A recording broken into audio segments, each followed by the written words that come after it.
Well, hey, it's another good night to be together and spend some time together. Tonight we have Michael and Elizabeth O'Brien. We have Trey Smith. Laura is out of town. And so Trey wisely will allow Elizabeth to answer any questions aimed at Laura because she'll probably answer them in a safer manner than he would, and he won't get in trouble that way. And so I thought what would be good tonight is to start by I think it's always good to figure out who you are, where you're from. I know we haven't really done that in some of the others. And so go ahead and just start and tell us, kind of where you grew up and how long you've been here, and we'll kind of go from there. Okay. I don't know if this is on yet. I can't tell. Yes. Okay. So I was born in West Texas, but moved to Arlington. My mom was widowed, and she got a teaching job in Arlington and moved us there when I was in pre-kindergarten. And so I grew up in Arlington and wound up coming, a series of events, wound up coming to San Angelo to go to school. And my plan was to, because I hated San Angelo when I moved here, because I was a big city kid by then.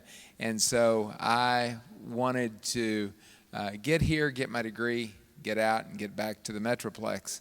And I met Jesus and then met Elizabeth, and so I'm here. I was raised in the church, but did not embrace my faith until I was in college, and was introduced then to the Christian Campus Center, and that's where I met Elizabeth, and that's how I wound up here at this church in 1984.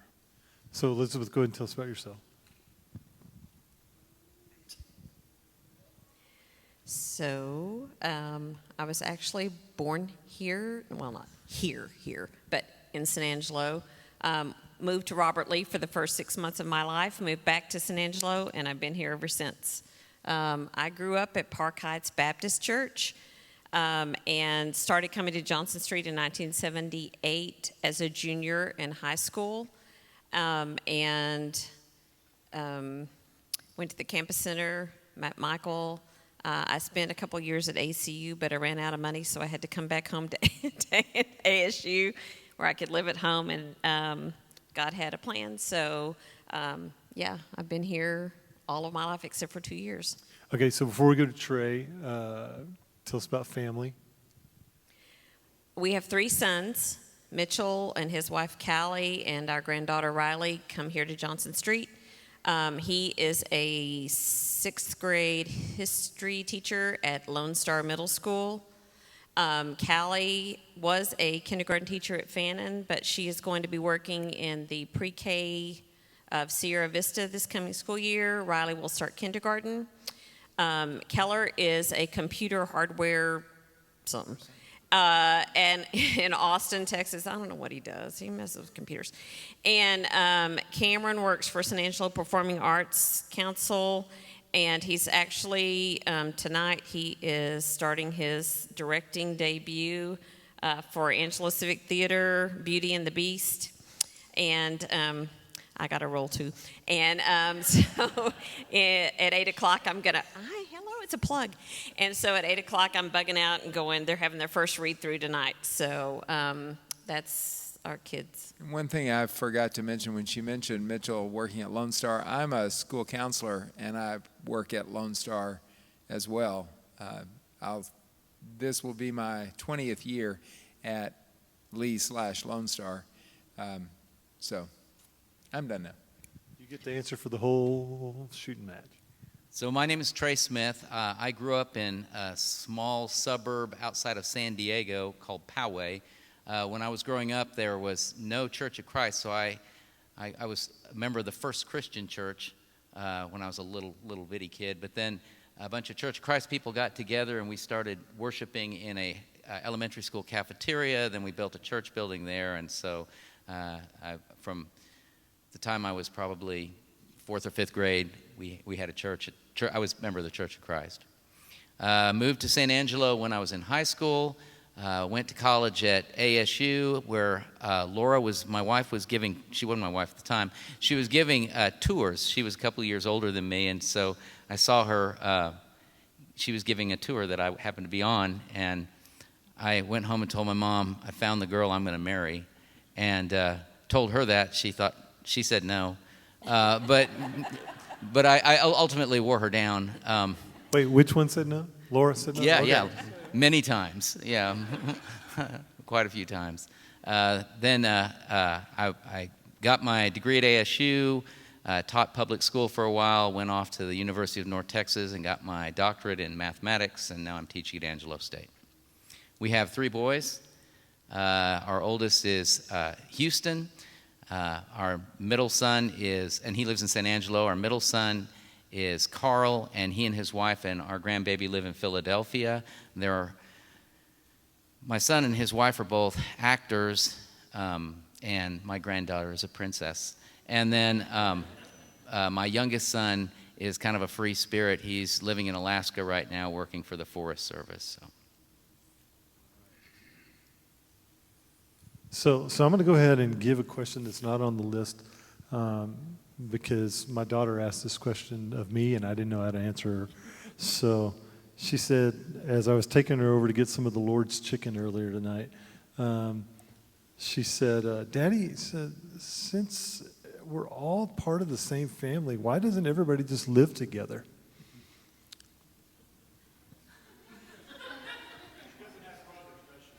She doesn't have brothers, that's true. You don't have to answer that now, but at some point tonight, will you help me? That's what I'm looking for. So, it was. I tried to give some answers, and she kept coming back. I was like, okay, I give up. All right, so tell us something unique about yourself.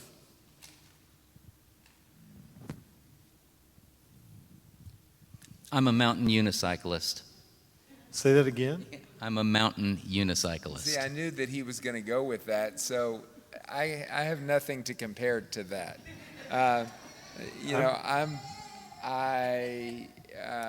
We need more information. Mountain unicyclist. You ride unicycles on mountains. I mean, that's Like Okay. off-road. it's Yeah. off-road, right? Yeah. Obviously, I'm having a hard time explaining things to my daughter, and so this. Yeah. Our family, I guess what's unique about our family is, and I'm just going to go for family instead of me because I don't have anything really unique about me, but we're all kind of in some way plugged into community theater. You know, we all enjoy doing that.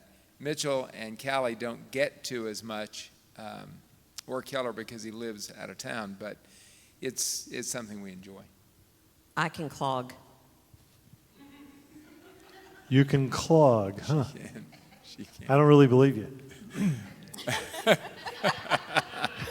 not the right service. Oh, this It is is not the not, right and you story. don't have I don't unclogged have shoes. shoes. All right. That's right. So, We need video. Okay, so why? I can too, but Metamucil helps. So.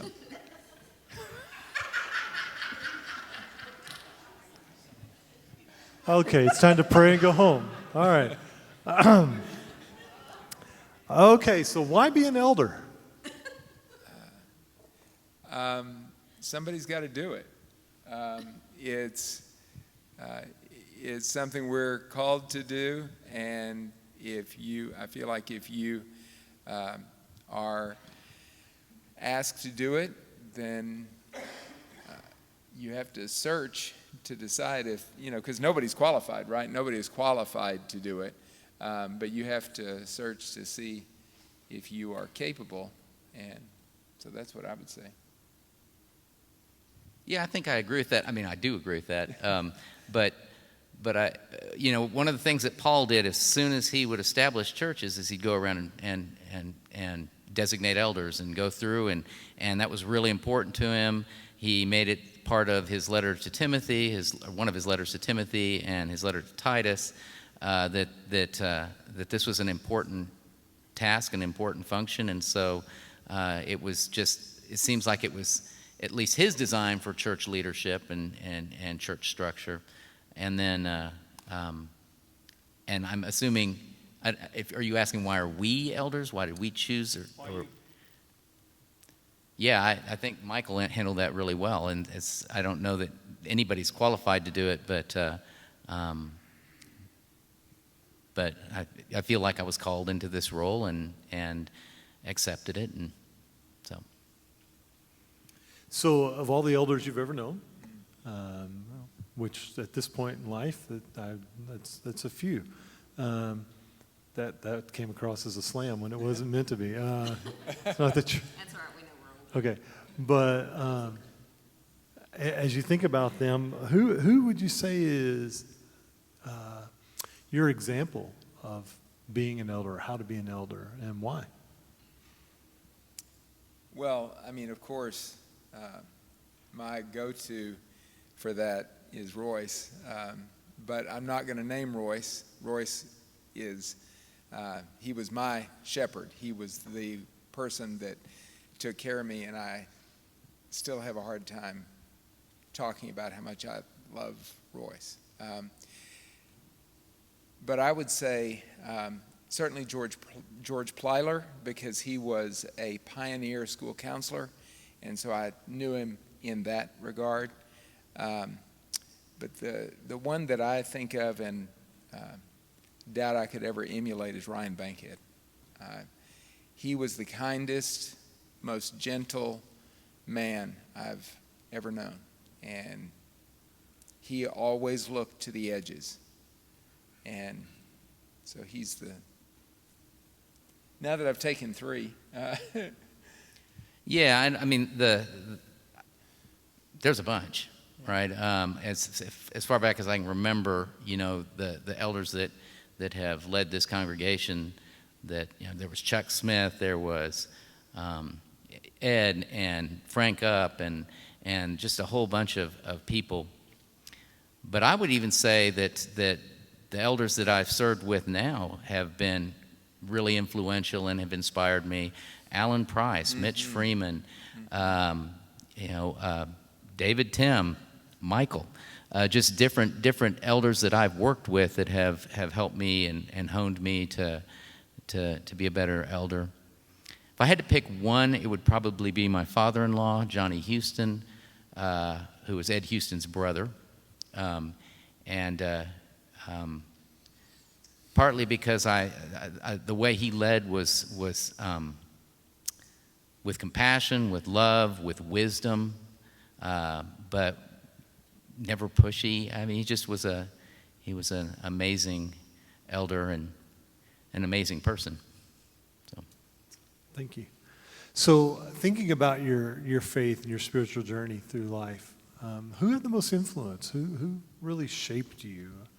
And is that something you may go back to something early in life, or something later, or even currently?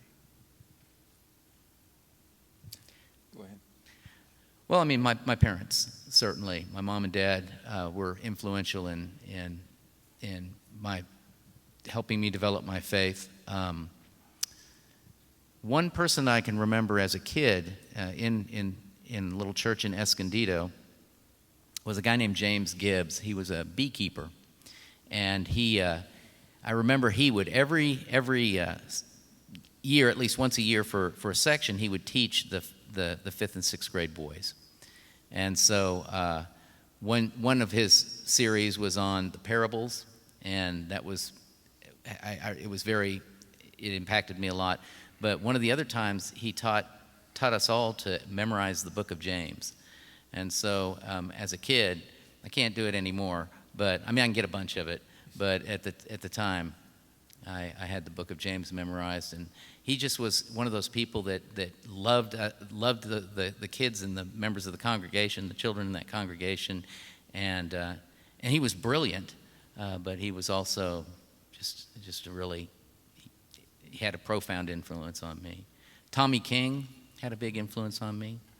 And so, because he was my youth minister, and then, but yeah.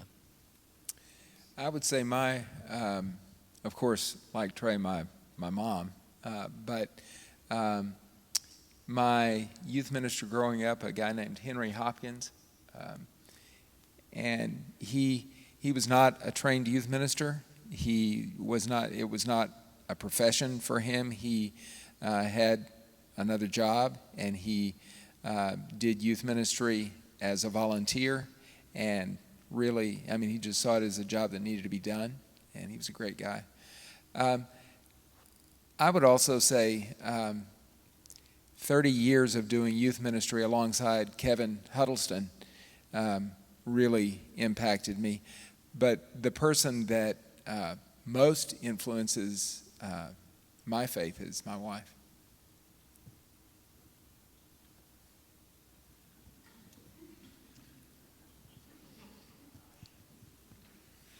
And that was very genuine. When you think about that spiritual influence and these people, so you talked about Trey memorizing the book of James, the different teachings on the parables, things like that.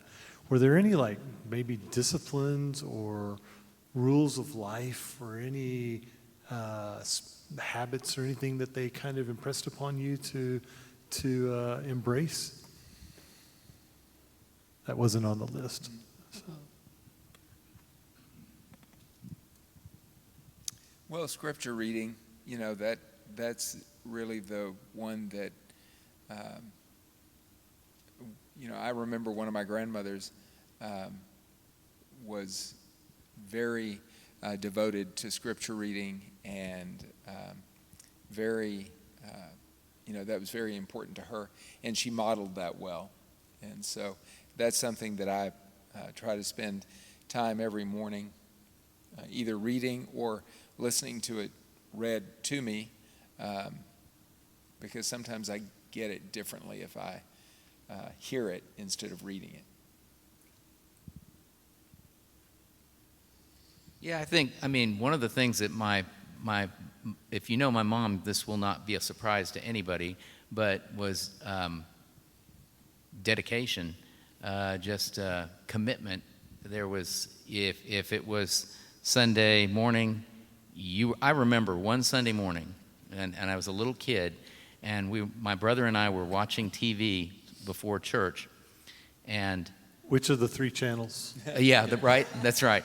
It was, and I can even tell you, the show was Three Stooges in orbit, but we were watching it, and Mom wasn't making us get ready for church. And I looked at my brother and I said, she forgot about church. And so we were like watching the Three Stooges and not making a sound, just because we weren't going to have to go to church that morning. And she was not feeling good. And that's what it was. But it was an absolute miracle if we didn't go to church. It was, we went every time the door was open. And, I don't think that's a bad thing. I think it was, it kind of trained me to sort of prioritize. And so, the most important thing to my parents was church and our church community and our faith. And there was just nothing else that could ever get between that. So tell us about maybe your greatest ministry passion or ministry burden.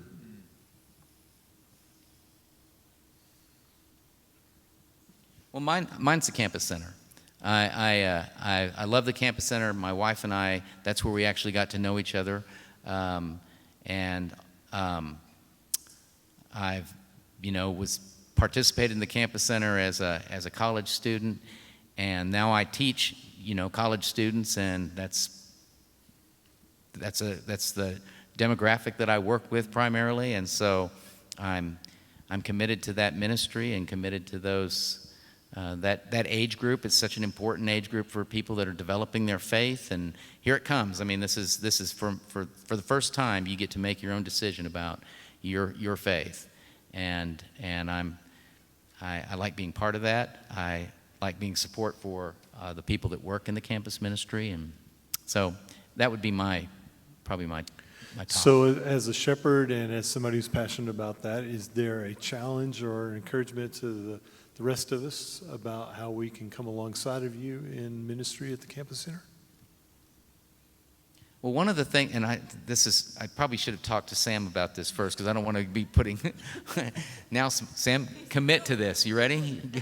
So one of the things that we did, and Laura and I, we had an opportunity to do for lots and lots of times was adopt a college student.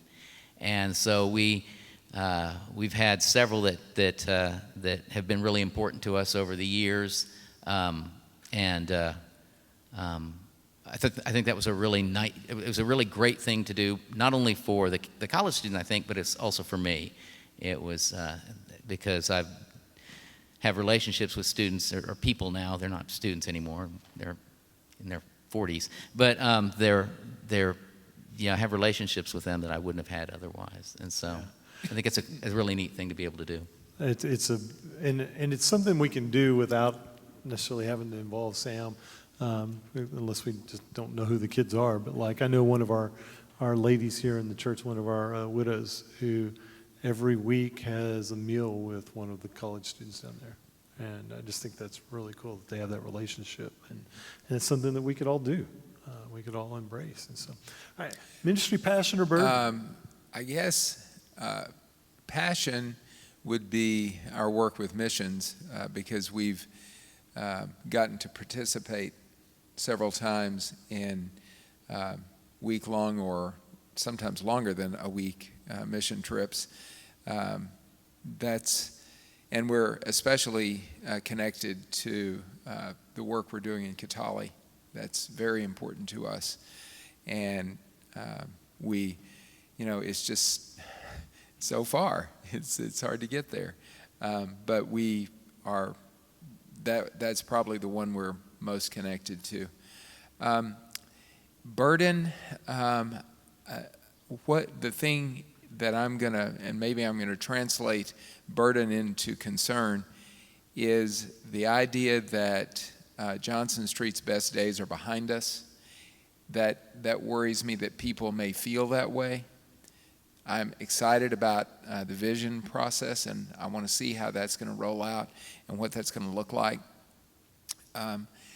I am concerned and don't want us to turn into a Sunday morning only church.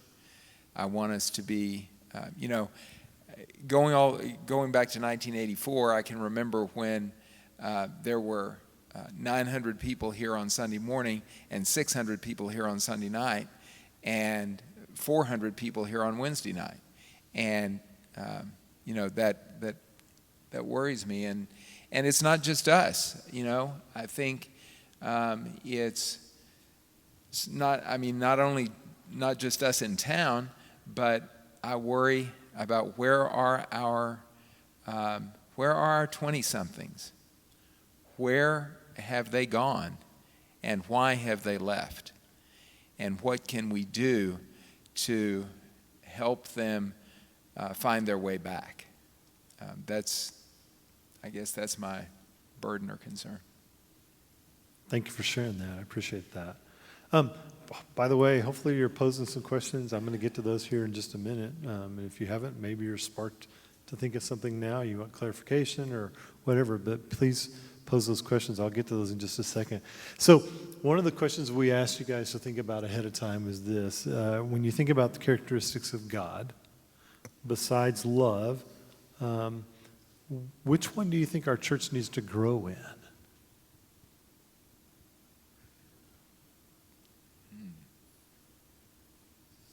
Well, I think every church needs to grow probably in this thing. I think this is a completely safe generic statement, is that we need to be discerning. We need to be committed. We need to not just attend church, but actually be disciples. And so I think that there's lots of things that we need to be doing. As far as things specific to this congregation, I don't know. I mean, that's really a hard question. I think,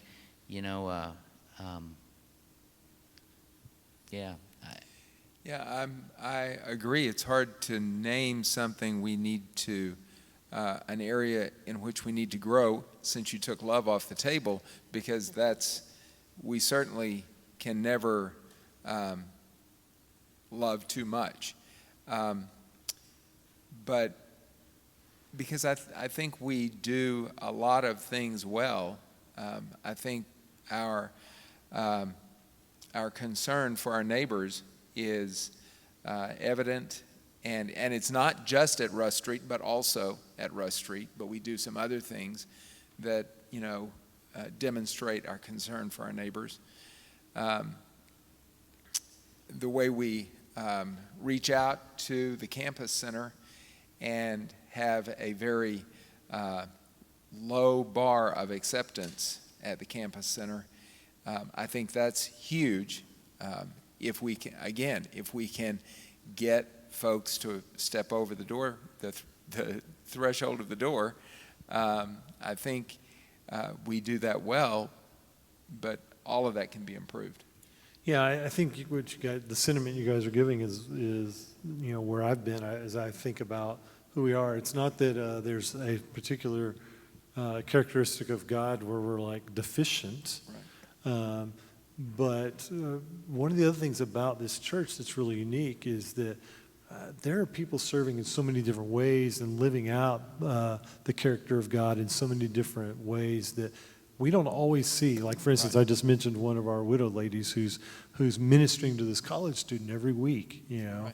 Having this meal. And if I hadn't told you that, you wouldn't have known that, right? I mean, that's kind of the heartbeat of who we are as a church, is that there's so many times and places where we're out serving and loving on people and being Jesus to people, but we're not necessarily all aware of that at the same time. And so, well, that was a question Scott wrote, so we just anyway.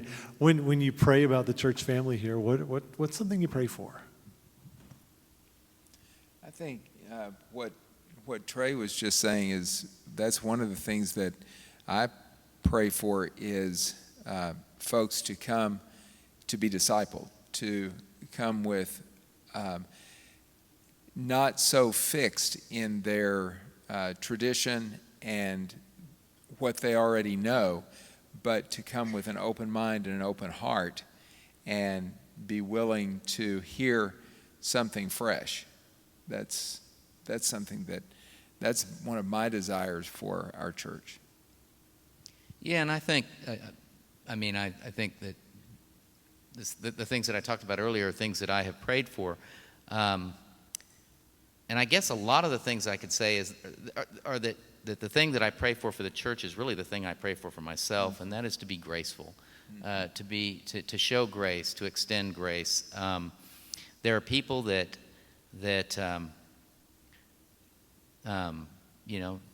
don't agree with each other about things. We've got lots of things that go on in this world right now that are contentious, and there are lots of things that cause divisions among even members of the church. But I think a lot of those could be handled with a little bit more grace, because understanding and prioritizing and making sure you see what's important before you let these other things divide you. And so I pray for that. It's for me mainly, but I also pray for that for the church, that they would extend grace to each other. I appreciate that. Okay, so let me get into some of the questions that the audience has asked tonight. One of the first ones is, Trey, what's the hardest math problem you've ever solved? Okay, so probably my dissertation. My dissertation was a computation of ultra powers using super compactness measures, and it's a groundbreaking paper. Groundbreaking in the sense that it's the least read document ever written, but it was a really hard problem, and so this is one of the questions that was posed. 11.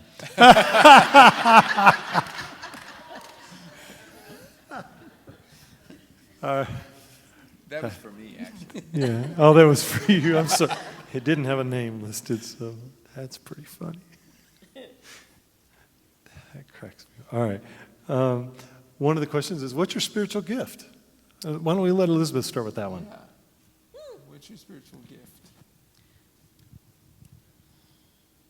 I'm going to answer for her first, and then I'll let you answer after I've said this. But all of us got together once, all of us, a bunch of friends, and we voted on the nicest person in our group, and Liz won. And it bothered Jennifer Tim a little bit that she wasn't, that she didn't win. But one of her spiritual gifts is she's really the nicest person in just about any group. So.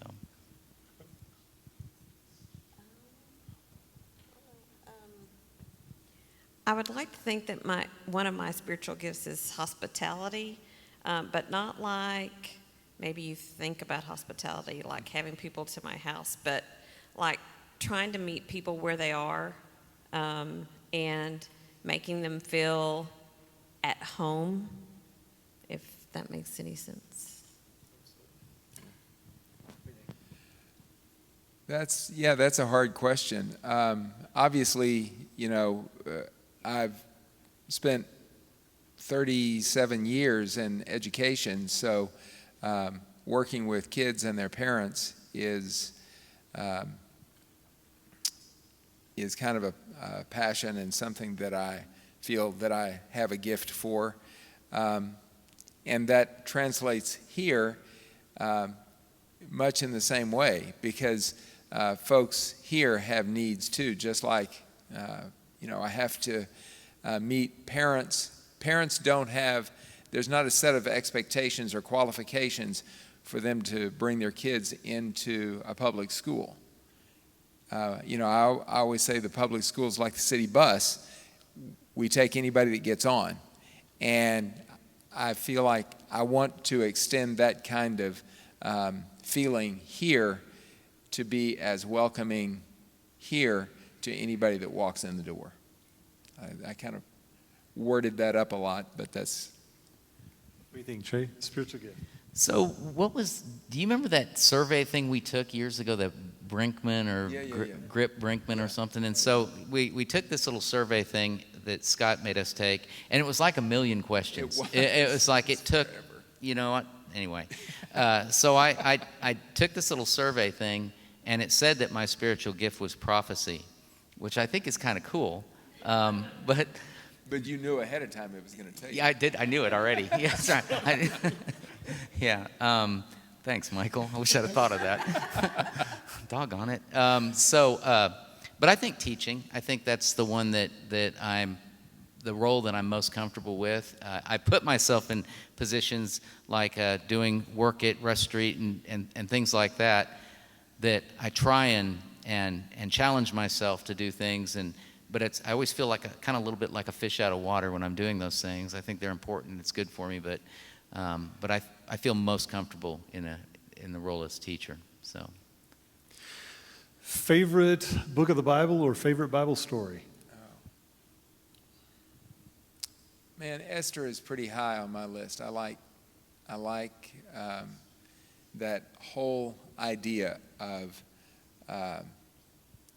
Because I think we all have at least one moment that for such a time as this, we are where we are. And we have to be willing then to act.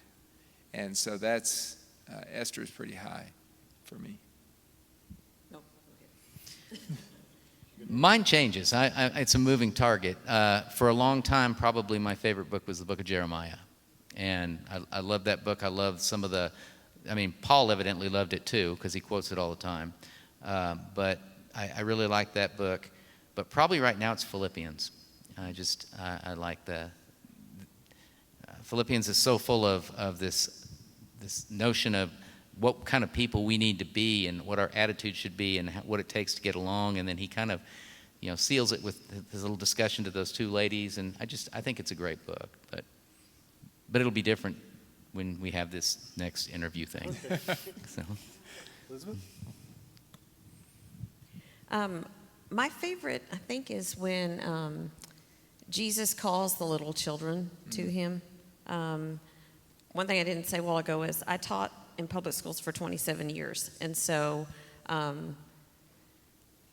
just surrounding himself with with children and the innocence of the children, and just that to me is it's not really a story, but that's a moment in the Bible that really, anytime Jesus was around people, especially children. Thanks. Trey, somebody wanted to know where your wife is from. You didn't share that. Where my wife is from? Yeah, you didn't share that part of the story. My wife is from a small town outside of Fort Worth called Toller, Texas. When we were dating, I wrote a song about it because it's I'd sing it to you guys too, but it's no. But it's but at the time it had a population of 416 people, and it's a very small town. I think Ed Houston is from Toller too. And so, I mean, look at the quality. And so, I mean, anyway, it's, and she went to school for a year at Tarleton State, or I guess it was Tarleton, and then afterwards showed incredible discernment and wisdom and came to Angelo State, and that's where we met. So where do you see God the most in your daily life? Or within this church? Either or both and. I think in my daily life, away from here, I work with some really passionate educators. My principal, who is not, she is not a person who has a very active faith life, but she shows so much compassion to kids and to teachers, and so I see God through her a lot. I should probably tell her that. But here, the way people treat each other here, the fact that we when the last song is over, we nearly have to push people out the door because they want to linger and talk and hug. And, that was the hardest thing about being closed down for 3 months, is not being able to see each other. And then when we came back, everybody felt like everybody else had leprosy and that we couldn't touch. And so, and I'm looking right here at Loanne Baker. I mean, you can't spend 5 seconds with Loanne without seeing God. She's just one of those, hallmarks. And there's so many people like that. Yeah, I agree with the people. And that's one of the reasons why I think a church community is so important, is because that is an opportunity for you to see and grace and love and encouragement and shared beliefs and all of that. I mean, so I love that. I love coming to church so that I can be recharged by that. But I do see, and I'm surprised by the way God works sometimes, almost all the time. He'll do something that just surprises me. I do work with some pretty great people too, including Cody Janes, who she's an inspiration to me. And so, but I think one of the great things about church is that this is the place I go to hear the stories of what God's doing and in people's lives and just share those things with each other.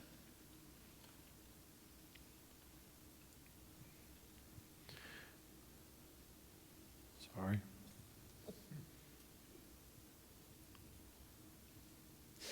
So you were mentioning earlier, you guys were talking earlier about campus center, talking about young adults and all that. Think about something that you could see us maybe adding, changing, whatever, for some growth within our college age and young adults.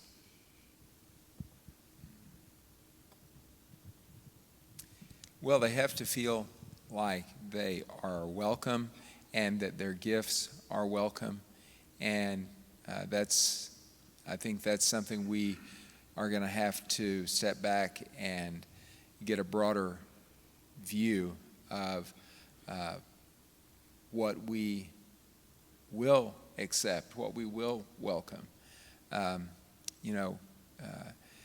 The things that I feel like have been in place for many years are oftentimes seen as barriers now. And I think some of those things need to be revisited. And,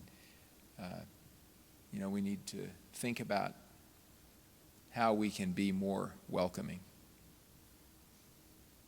Yeah, I think that's right. And I also think that this is something that we're constantly looking at. And I guarantee that if you ask this question of Sam, he'd take that opportunity to go ahead and say, "Well, here's what we're thinking about," and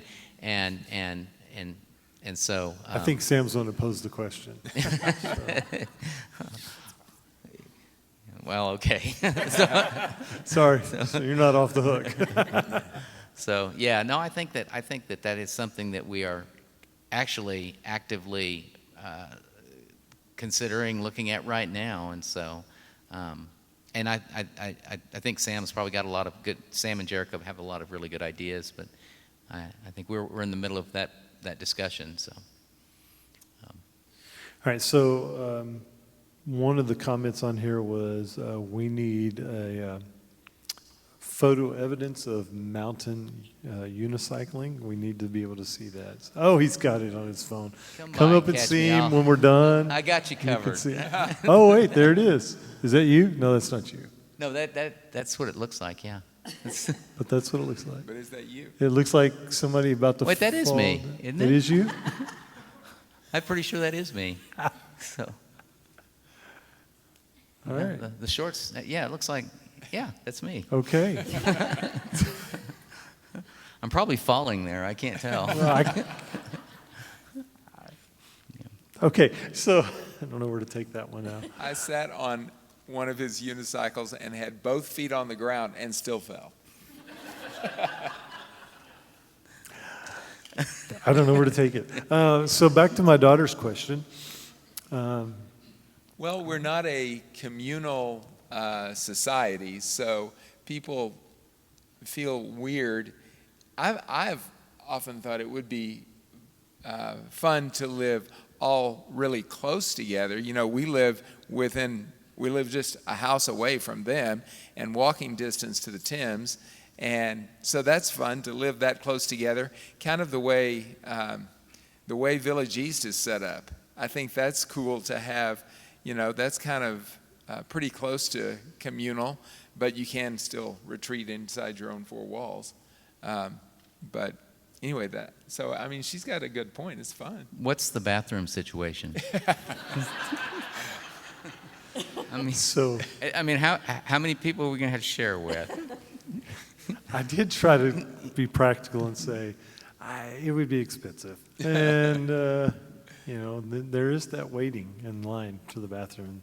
That happens enough with 4 or 5 people in the house, right? So you don't want to. Well, I appreciate you guys tonight coming and being vulnerable, sharing your hearts with us, and letting us learn more about you. And I appreciate more than that your humility as you serve as our shepherds. And I think we're very blessed as a church to have the shepherds that we have. And so, if I were to go back to my daughter's question and even think about what we've done here tonight, I think about these 18 to 20-something-year-olds that we were talking about earlier. I think about the strife in our country. This is how you overcome all of that. It's called sitting down with someone. I think the most powerful piece of furniture in the home is the table. And I think the table and the bed are the two most sacred pieces of furniture in the home. But I think the table, even God designed his church family around the table, right? And he's invited us to come to his table and to sit and to share a meal and commune with each other in his presence. And I think if we did that more often, it would change not just our family, but our community. And so if you don't know our shepherds very well, you have a table in your house. So invite them over and have them come and sit at your table and get to know them. Pray with them. Learn their story. And your table can be anywhere. It doesn't have to. This is one of the things I love about Lynn Bowling is he makes this statement often. Your table can be anywhere. It doesn't have to be at your house. It could be at Chick-fil-A. It could be at a tailgate before an ASU football game. It could be anywhere you're at. But Lynn talks about that idea of just inviting people to your table. And I think that that's a great thing for us to consider. So we get to know each other better. And I love tonight. I appreciate you sharing. I appreciate you guys being here. I loved the questions you shared. And whoever, I would love to see if that's an actual formula that can be worked out. And so that's your assignment before Sunday, is to come back with an answer to that. But I'm going to pray over us, and our kids are next door to us right now in the fellowship hall doing our Wacky Wednesday that Elizabeth put together, and tonight is our art night, and so it's really cool to see the creativity of God on full display as our kids do that. Elizabeth was voted nicest person in our group. Jennifer did take that a little bit on the chin, but however, Jennifer is nice enough that she took over the art night so that Elizabeth could be in here. That's right. So she's just trying to work her way back in there. That's right. Father, thank you for who you are and what you do in our lives. Most of all, I want to thank you for what we've been celebrating tonight, and that's family, that you've given us each other, that you've given us people to do life with.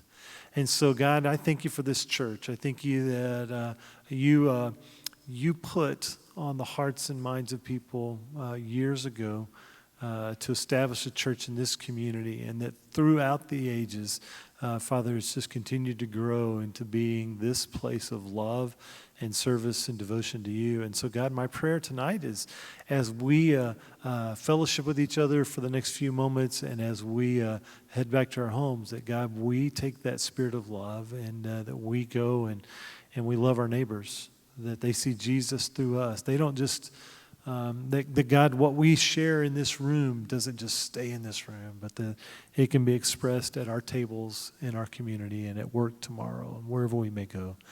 I thank you for the shepherds that you've given us in this church, for the vision that they've had through the years, for the dedication and commitment they've had to serving you and to serving each other. I thank you for their humility. And tonight, I just thank you for Michael and Elizabeth and Trey and Laura. And I just pray, God, you continue to bless them with health. I ask that, God, you continue to bless their marriages with health. That, God, you would take care of their kids and their grandkids. That, God, you would put your anointing and power on them. That, God, they could continue each night to draw energy and strength from you, and each day to live out their purpose in serving you in those that they meet. It's in Jesus, our redeeming King, that we pray. Amen.